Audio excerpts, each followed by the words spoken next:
Oke, kita mulai dari topik pertama ya. Topik pertama tadi adalah apakah melihat sosok-sosok yang ada di dalam calon-calon menteri atau kabinet Prabowo yang orang-orangnya sudah dipanggil untuk menjadi calon menteri. Dikabarkan bahwa ada sekitar 16 orang calon menteri dari kabinet Prabowo dibawa dari kabinet yang lama, yaitu kabinetnya Prabowo. Ya, salah satunya di dalamnya adalah Sri Mulyani. Nah, menurut Anda, apakah di dalam penyusunan kabinet Prabowo ini masih kuatkah intervensi dari atau pertanyaannya adalah apakah ada intervensi dari Jokowi kepada Prabowo untuk menyusun kabinet ini? Misalnya ini ada 16 orang ya dari kabinet yang lama. Namun ada juga yang mengamati bahwa meskipun wajah lama ada 16 orang, tetapi sebenarnya wajah-wajah baru juga masih berafiliasi dengan Jokowi. Jadi ada sekitar mungkin sekitar 50 orang yang berafiliasi dengan Jokowi. Pertanyaannya adalah apakah ini merupakan hasil intervensi dari Jokowi? Atau kalau iya, kalau misalnya ini adalah hasil intervensi, apakah ini berbahaya bagi kelangsungan pemerintahan Prabowo, atau apakah ini hal yang biasa saja sebagai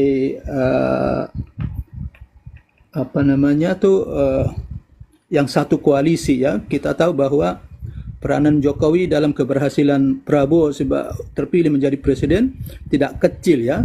Banyak yang mengatakan atau menilai itu sangat besar pengaruh dari pengaruh dari Jokowi terhadap keberhasilan dari Prabowo. Dengan kata lain, jika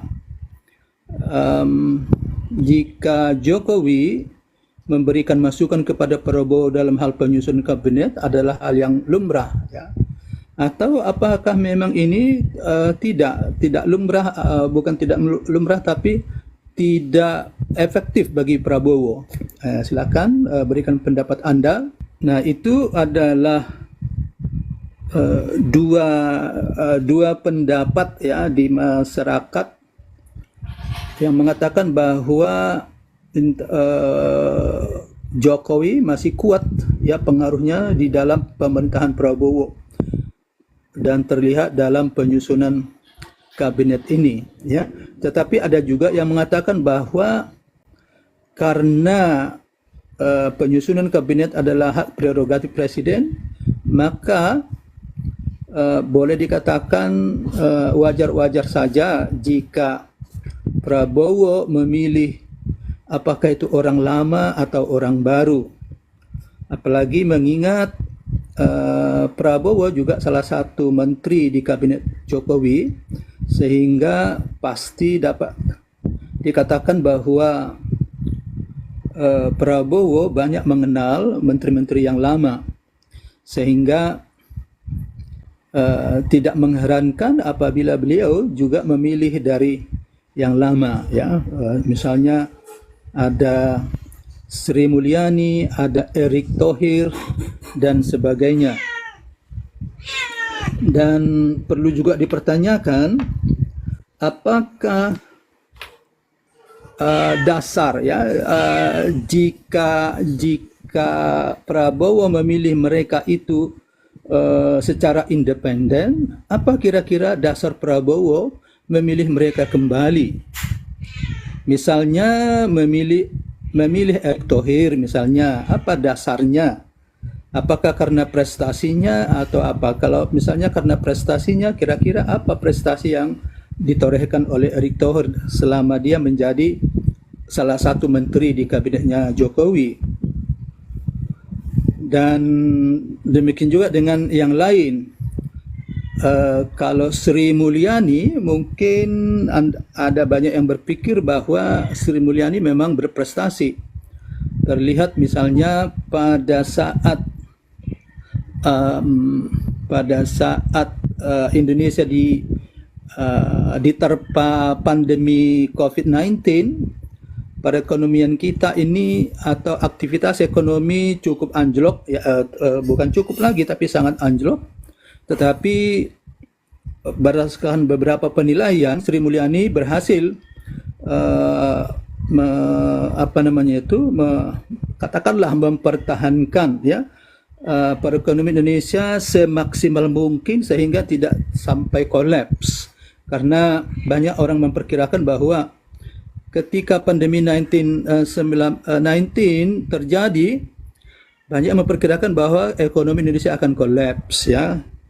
Tapi faktanya tidak, meskipun ada kontraksi yang cukup besar, ya, pertumbuhannya tidak buruk-buruk amat sebenarnya, tetapi dapat bertahan, ya, lebih baik. Bahkan banyak negara-negara asing yang memuji, ya. Tetapi banyak juga yang menilai bahwa Sri Mulyani adalah salah satu menteri yang suka mengutang, ya. Jadi selama kepemimpinannya utang Indonesia bertambah. Nah, ini apa yang menyebabkan bertambah utangnya Indonesia? Apakah karena Sri Mulyani tidak bisa mengelola atau apa, ya? Jadi tentu saja selalu ada pro dan kontra, ya, terhadap seseorang. Ada yang mengatakan bagus, ada yang mengatakan tidak bagus. Oke, misalnya tadi Sri Mulyani, ada yang mengatakan bagus kinerjanya, kebijakan fiskalnya itu cukup mendukung pemerintahan Jokowi tidak kolaps, ya. Tetapi di pihak lain, dengan bertambahnya utang Indonesia, maka ada yang, ya, cukup lucu gelarnya yang dikatakan